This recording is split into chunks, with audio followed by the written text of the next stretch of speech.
Welcome back to more of the Crash Bandicoot 3 Warped.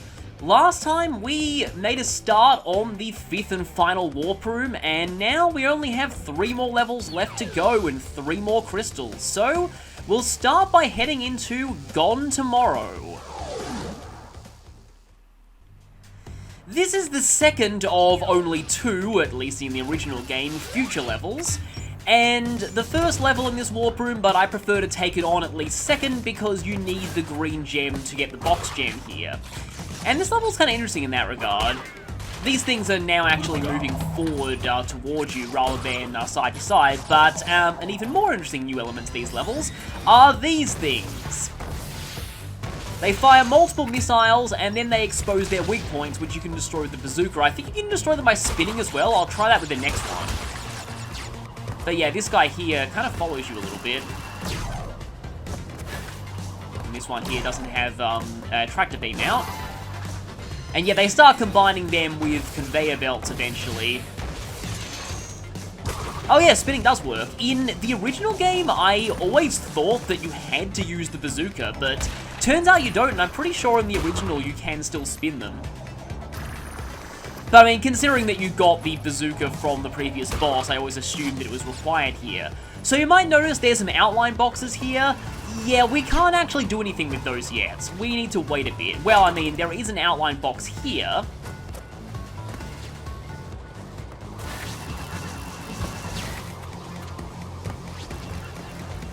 Oh, okay, yeah, so this one we can do something with. It's just later on that we need to... You'll see, basically. So now, here's something you definitely need the bazooka for. Shooting these 2 activates these 4 boxes. But yeah, the one at the top of this stack is still an outline. So that means we have to not destroy that. We'll see what we do with that a bit later. For now, while we're in these future levels, I guess I can mention, there are 2 types of level themes in this game that have unused textures for death routes, even though they don't have any death routes in the final game. At least not in the original version of the final game. They are the future levels and the prehistoric levels. They both have, yeah, death route textures. Which is kind of interesting, but thinking about it as well, I only kind of recently realized something. Also, this thing's a bit of a jerk move with the conveyor belt. I recently realized that, so every Arabian level has a colored gem in it, and thus either a secret path or a death route. And I was just thinking about it and I realized every other type of standard platforming level has some form of death route or alternate path, except the medieval levels. And I'll stop my tangent here for a second and explain that we need to leave this TNT for now. Because it is our only method of getting those 2 boxes, which are currently still outlines. But yeah, it is kind of interesting, but when you think about it, it does make a degree of sense. The medieval levels are fairly basic overall. And let's see, do we actually have to get this nitro first? I don't think the order here matters. But yeah, there wasn't really, like, that much they could do with them in terms of, like, death routes or anything, so, I mean, I suppose that makes sense. It is still kind of interesting, though, the fact that those levels are the only ones that don't have death routes. Also, I think I clearly remember this from the original. So in the original game, the bazooka would actually get caught on Wooper Fruit and would just, like, pick them up by shooting them one at a time there until you, like, got all of them that were in the way of that exclamation mark box. But here, fruit are not considered targets for the purposes of the bazooka, so it passes straight through them. Just realized the bottom of the bonus platform is actually the same kind of thing as the flipping platforms. We're still, actually, yeah, this level has way less boxes than Future Frenzy, which is interesting. Kind of trying to think, like, what a medieval death route would actually look like, but something that I haven't got to show yet. So, if you shoot these things with the bazooka, they flip over. Doesn't really change how they function. They're still exactly the same as if they're shielded. They go down to a jump or a spin, and they're still harmful to you if you touch them, by the way. Although, I think I remember in the original version, touching those things while they were shielded produced a really weird death animation. I think it was the same one as from touching lava in the prehistoric levels. But anyway, here we have the green gem path, and even the floor is tinted green, which is kind of a nice touch. But something interesting about this is that in the alpha version of the game, this was originally the purple gem path, and consequently the floor was tinted purple. So you might be wondering, what does that mean for the gem path in Tomb Time? Well, it actually turns out that Tomb Time's gem path was not originally a gem path. It was just a quote-unquote hard path. That's how it was described in the game's files. And the door would automatically lock out after a certain amount of time had passed. Which is kind of strange, but it does make sense because in the final game, that's the only level that has a gem path where the entrance is not a gem platform. Of course, we have no idea where the green gem... Actually, no, wait, no. The green gem path would have been in Sphinxinator. And yeah, that exclamation mark box. That's important. As you can probably tell. Because this takes us back here. Thankfully, we do not have to backtrack through this entire segment. Because now we can get that. I kind of wish that was a life, but it makes sense for it to be a life, but it isn't. So yeah, the green gem path was in Sphinxinator, and I've already explained where all the other gem paths were. I think in the alpha version, there was no purple gem path. But yeah, just a slight amount of backtracking, and I guess here I could go on a little bit of a tangent here, because we've been through this stuff before, and that is that I do really appreciate how much Crash 3 toned down the backtracking compared to Crash 2. There's definitely some cases of it, but it's nowhere near as ridiculous as Cold Hard Crash, or Crash 2 in general had a lot of backtracking. Oh yeah, as you can see here, this is why we left this TNT before. I'm pretty sure that's the only way to break those two boxes on the bottom of the iron crates. But yeah, it's just part of, like, me thinking about that recently. I'm starting to realize that might be the reason why Crash 3 is my favorite, game in the series rather than Crash 2. Crash 2 has more standard platforming levels, and that definitely appeals to a lot of people, and I do agree that this game does have a bit too many vehicle levels. I'll probably go into more detail on that a bit later, but, like, about half of this game's levels are vehicle levels, and to some it kind of shows that Naughty Dog may have been running out of ideas as to what to do with Crash by this point, and they were getting really experimental. Insomniac also did that with Spyro 3, and consequently Spyro 3 is also a bit controversial in the fanbase, but personally that is also my favourite Spyro game. And for both Crash and Spyro, the reasons are very similar. It's that even though there are less of them, they really perfected the standard platforming segments. Something that I was thinking about in Crash 2 is that most of the best and most creative levels in terms of level design, you had to wait until about the 4th warp room for them. Whereas here I feel like just about every level has something unique to it. And I'll go into that more later because the next level is going to be a race one, and thus I'm going to have to concentrate and have no real room for tangents. I still might because, ironically, this level is generally considered easier than Road Crash. So, I said this was misspelled in the alpha version and some people wanted details. They had a U in Asphalt. It was Orange Asphalt for some reason. Crash, Coco, remember, it is not only Dr. Cortex that we battle. Beware of Uka Uka, my children. He is a far more dangerous enemy than anyone can imagine. So instead of a boss taunt, we get an ominous warning from Aku Aku. We'll see where that leads eventually, but for now we have to concentrate because there's another race level, and this time the police cars move side to side. You kind of have to watch them and predict where they'll be when you'll get there. There are also a lot of boost pads in this track, so despite it supposedly being harder than Road Crash, and the police cars are a little different, and the track is more curvy, but it's actually really not that bad, I find. There are also a couple of ramps in this track that you don't want to take.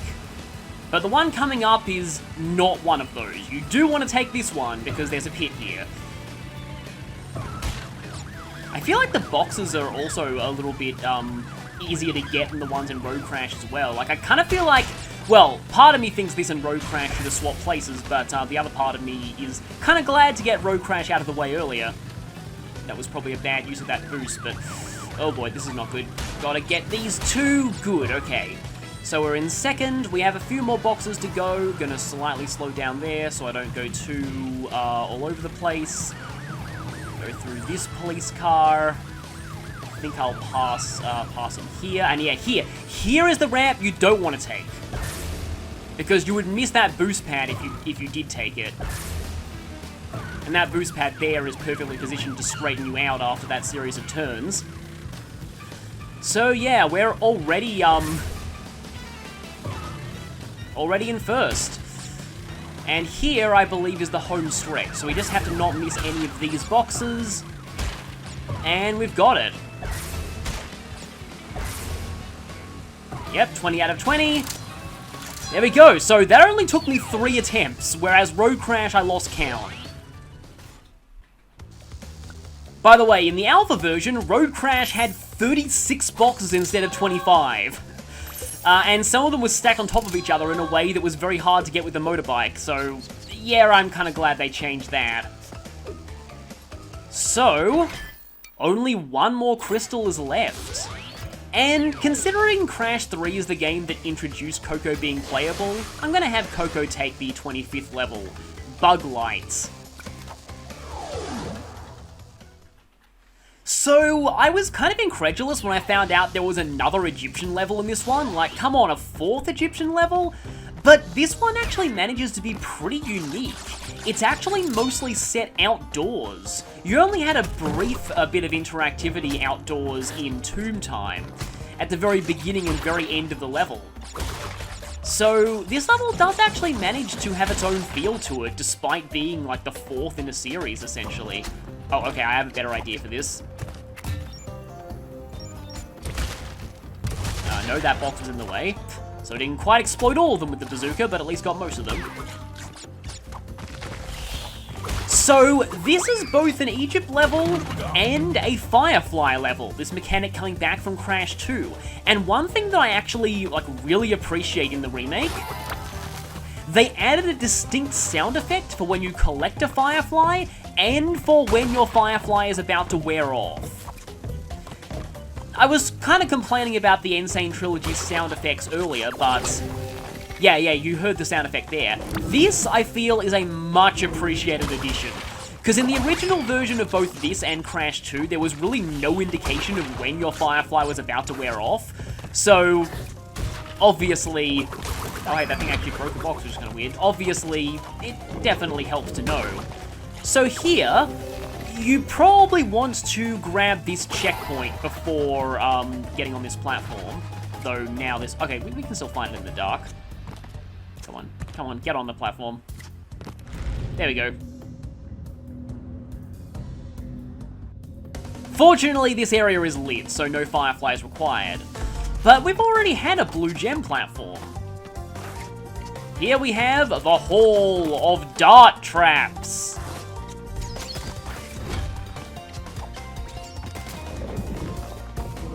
And also one sarcophagus. We can just sail over these.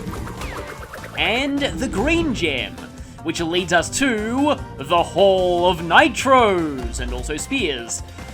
So as you can tell, just like Crash 2's final level, we have an all-gem route here, which I always thought these were pretty cool. You actually need all of the gems to get through here. If you don't have all of them, you will be stuck partway through. And I think I think a speedrun said that you have to lose a life, but I think you can still backtrack. And so for the purple gem path here, we have the Peril of the Platforms.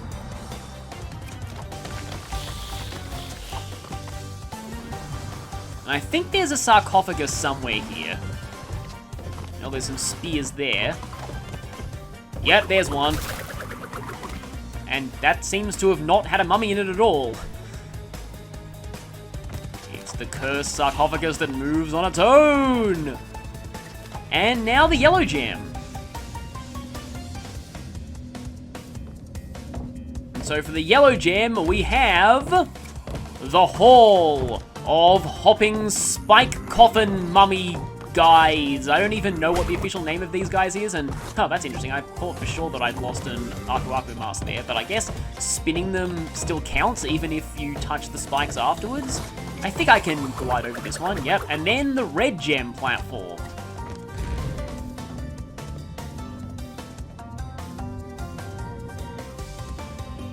This one leads us to the most horrifying horror of all. The Hall of the fact that we can't get back into the main part of the level without kamikazing. Goodbye.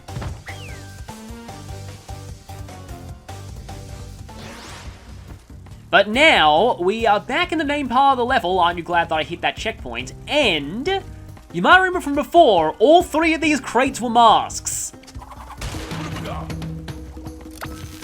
So this is something that the final level of Crash 2 did not have, and I find this incredibly fun. Like, it's the last level of the game, and you get a free invincibility to just crash through a whole lot of obstacles. It's great, especially this part, because invincibility can destroy the belly flop boxes.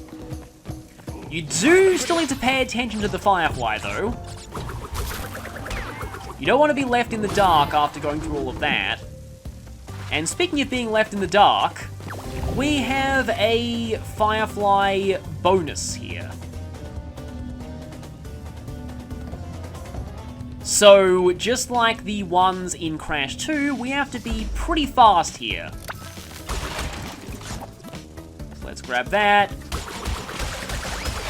Here, you just need to smash as many of those as possible. Okay, yeah, here I do not like wasting time grabbing those bouncy crates. And there goes the Firefly. And there goes my mask. Okay, this is actually really bad.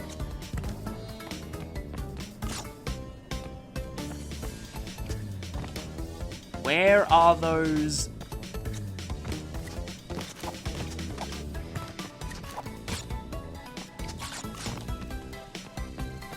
Okay, there is another Firefly here.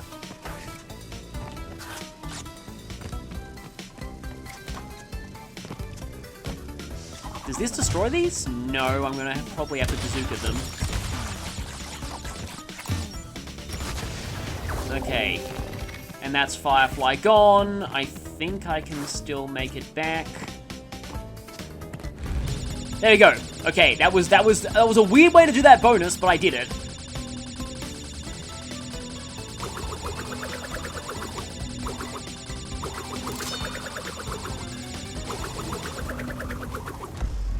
And we're back. Still have one mask left. Oh yeah, I like the mummy noise that those things make. Don't know why mummies are always stereotyped as making those kind of roars, but it might be from one of the older movies. And back outside. But this outside segment is still dark. I mean, the previous outside segment was also dark, but it was kind of hard to realize it was dark because we were just smashing everything with invincibility. And here we are, right at the very end. This should be... Yep, that's the box gem. I still always remember the end of that level because in Garland the Great's Platinum Relic run of that one, he managed to get the relic while also falling in the last pit because it still registered him as touching the portal. So that was kind of funny. But we now have just the portal to Dr. Cortex left. And, well, of course, this one is Crash only. And it's actually totally fitting that we're... I don't know if we'll get to keep the mask for this, because it actually doesn't make sense for you to have mask for this fight for certain reasons. But anyway, let's go in and face what should be the final boss.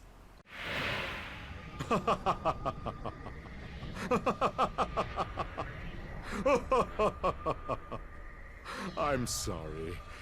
This is the part where I'm supposed to be angry, full of rage, incensed beyond belief. Once again, you have outsmarted and outspun my best henchman. I should be rather upset, shouldn't I? And in fact, we're furious. But it seems you have overlooked one small detail, you little orange delivery boy. Now that you have gathered all the crystals, All we have to do is take them from you!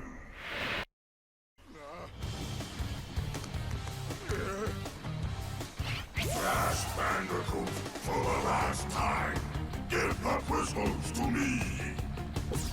I've always remembered the lines at the start of this fight. But anyway, yeah, you don't get to keep masks for this because... So, in this fight, we're not only dealing with Cortex, but also avoiding being caught in the crossfire of Aku Aku and Uka Uka's fight. And really, they're actually the main danger in this battle, so thanks for that, Aku Aku.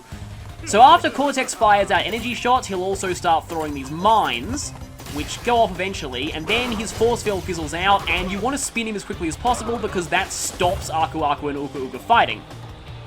Knock him into the pit, and have Uka Uka be forced to retrieve him.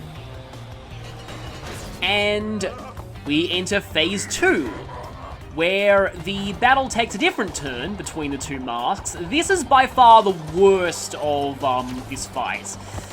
The spinning whirlwind phase, as I like to call it. Also, the music in this battle is great. Like all three of Cortex's boss themes are really good, but I think the one from Crash 2 is my favorite, even though you barely get to hear that one because of that fight being a joke, but this one's considerably less of a joke. I do quite like the boss theme from the first game too. If you take too long, Uka Uka will pick him back up and bring his force field back, so yeah, I've actually seen that happen before.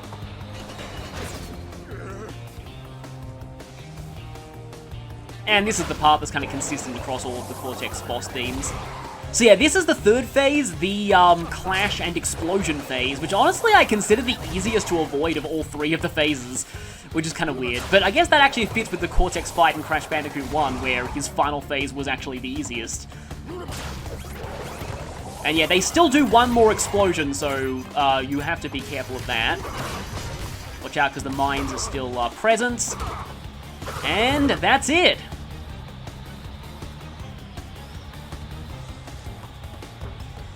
And for defeating Cortex, we get the Platinum Relic Unlocker, essentially.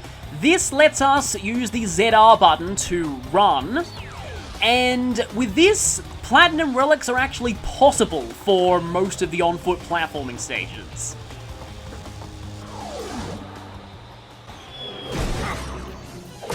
Defeated again! This is not fair!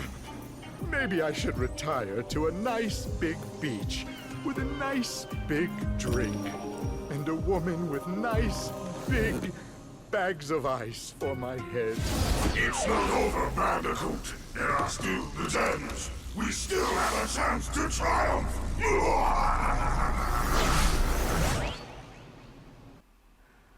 I decided to skip the credits because, as you can probably tell, it's not over yet.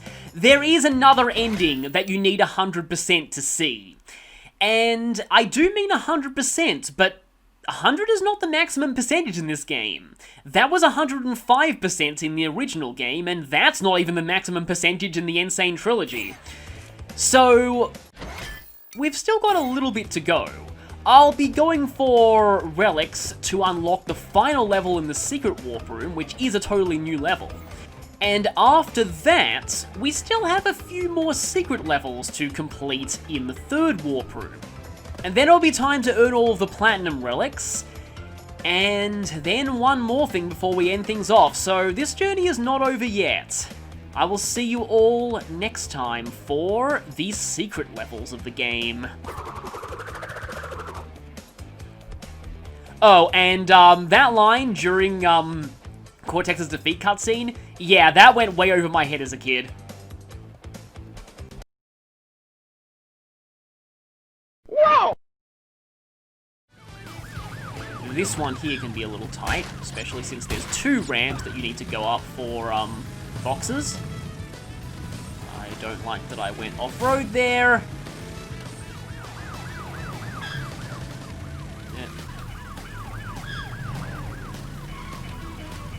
Where are we at? Okay, we've got 6 more boxes to go, and we're currently in second.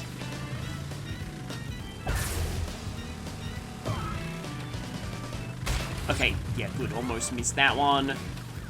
Getting, I think this is really, really close to the end, actually. Actually, this is like right at the end. Are we gonna have another photo finish moment, or are we just gonna barely lose? I think, yeah, we just barely lost.